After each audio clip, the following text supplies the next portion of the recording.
अस्सलाम वालेकुम, मैं हूं आपका मेज़बान नातिक रेहान और आप देख रहे हैं हमारा यूट्यूब चैनल। एक लाहौर के अंदर हैरान कुन वाक़या पेश आया है जिसमें जो सेशन जज के चैम्बर से 2 सेब जो हैं वो चोरी हो गए हैं और एक हैंड वॉश चोरी हो गया। नाज़रीन, इसकी जो FIR है वो भी दर्ज हो चुकी है और FIR इस्लामपुरा थाना में दर्ज हुई है।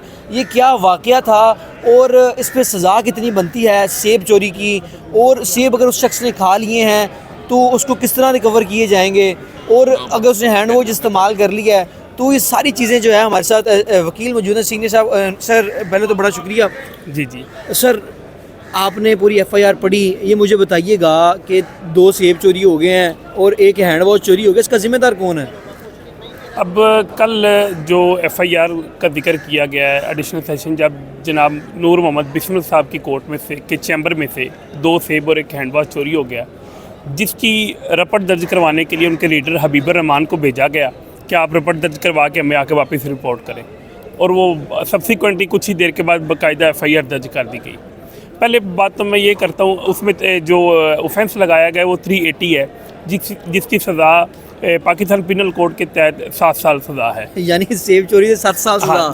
7 साल उसको जेल में रहना पड़ेगा? बिल्कुल ऐसे, अगर वो प्रोसिक्यूशन अपना केस साबित करती है तब 7 साल सज़ा है। यस, पहला सवाल तो इसमें पहले लोगों ने तो ये है ना कि वो साबित कैसे होगा भी 2 सेब जिस बंदे ने खा लिए हैं वो कल को प्रोसिक्यूशन के लिए टेस्ट केस हो जाएगा, कल को वो कैसे साबित करेगा? फिर हैंड वॉश है जो उनसा वो इस्तेमाल हो जाता है तो वो उसकी रिकवरी कैसे होगी?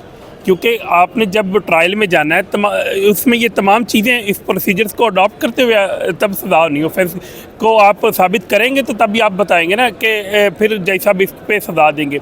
अब एक मैं मिसाल देना चाहता हूँ, हमारे पास एक क्लाइंट आया, उसके चेक था 2 करोड़ का, वो एप्लीकेशन दी गई, वो एप्लीकेशन खारिज कर दी गई, SP साहब के पास गए, वो खारिज कर दी गई, फिर उसके बाद 22 से 22 रिट में गए, वो भी अल्टीमेटली खारिज कर दी गई, और 2 करोड़ का चेक उसकी FIR नहीं होती। यहाँ पे 2 सेब की FIR जबकि हो रही इस मुल्क के अंदर।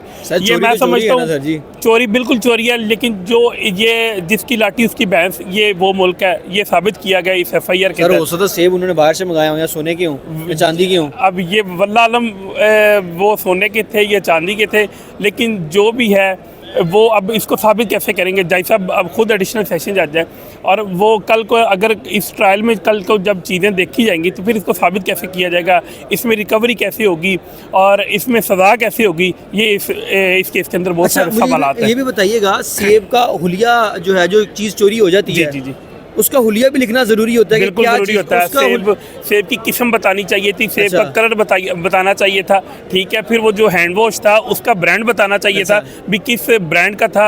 ये सारी चीज़ें ये सारी चीज़ें FIR में बतानी चाहिए। कोई फुटेज वगैरह सामने आ जाती है, वो कहना सर जी मैं तुहानू किलो सेब लिया दांगा, ताड़ी मेहरबानी, पर्चा वापस ले लो, फिर ये एक दूसरा सवाल है।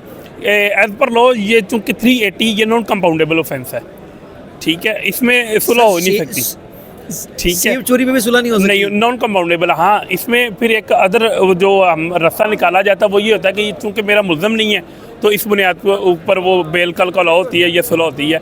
चूँकि ये नॉन कंपाउंडेबल ऑफेंस है, इस पर सुलह हो ही नहीं सकती। अगर 2 किलो सेब जैसा को दे दें फिर भी सुलह नहीं होगी?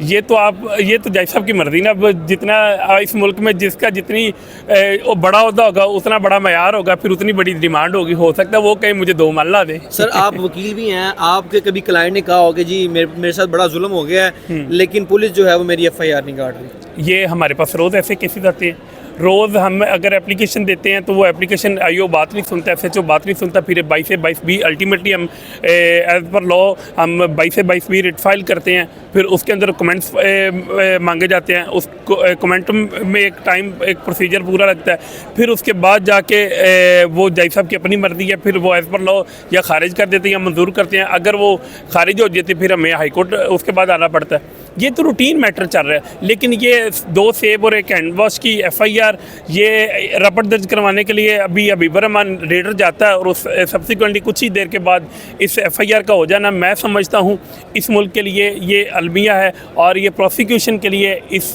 वक्त ये टेस्ट केस होगा। अगर वो साबित कर देते हैं तो मैं समझता हूँ ये पूरी दुनिया के लिए एक टेस्ट केस होगा। कि 2 सेब का चोरी होना और एक हैंड वॉश का चोरी होना, फिर उसके बाद उस ट्रायल में जाके तमाम एविडेंस के बाद साबित करते हुए अगर इस जुर्म को साबित कर देते हैं चलें, सेब तो ठीक है, लेकिन साथ हैंड वॉश भी, अगर हैंड वॉश थोड़ा सा वो शख्स इस्तेमाल कर लेता है, अब FIR हो गया, वो चुप चुपीते जाके वहाँ पे जाके रख देता है कि यार वो मैंने थोड़ा सा इस्तेमाल किया था, उसमें भी सज़ा कितनी है? नहीं वो अगर 380 साबित होती है, करने आया था जी, मैंने सिर्फ हैंड वॉश किया बस, वो 380 असल बेसिकली जुर्म की सज़ा है, ना हैंड वॉश की सज़ा है ना सेबों की सज़ा है। वो एक सेब भी हो तो सज़ा फिर भी 7 साल ही है, अगर वो साबित हो जाए तो। अगर कन्फेशन कर लेता अगर कल को कोर्ट में जाके, तो फिर उसमें सज़ा कम जैसा कर देते होते हैं, लेकिन ऑलमोस्ट जो एज़ पर लॉ है वो 7 ईयर ही है। अगर ये साबित कर लें प्रोसिक्यूशन के ये वाकई ही चोरी हुई है और इसमें सारी ये प्रोसीजर अडॉप्ट करके सर इस अगर केस में दोनों पार्टियां बैठती हैं, अगर मिल जाता है, मुलजिम बैठा, चलें जी सुलह सफाई कर लें, हम आपको एक क्या पूरी पेटी ला देते हैं सेबों की, जब पहाड़ी सेब ला देते हैं, जो भी आपने खाने हैं सर हम ला देते हैं, खुदारा पर्चा वापस ले लें, फिर तो उस बच्चे की जान बख्शी हो सकती है। बिल्कुल हो सकती है। मैंने फिर वही कहा कि फिर वो जज साहब की अपनी मर्जी है, जज साहब चाहें तो वो एक सेब पे माफ़ कर सकते हैं, चाहे तो एक मन पे भी माफ़ करें। चलें, बड़ा शुक्रिया। हमारे साथ हमारे बड़े प्यारे दोस्त मौजूद थे।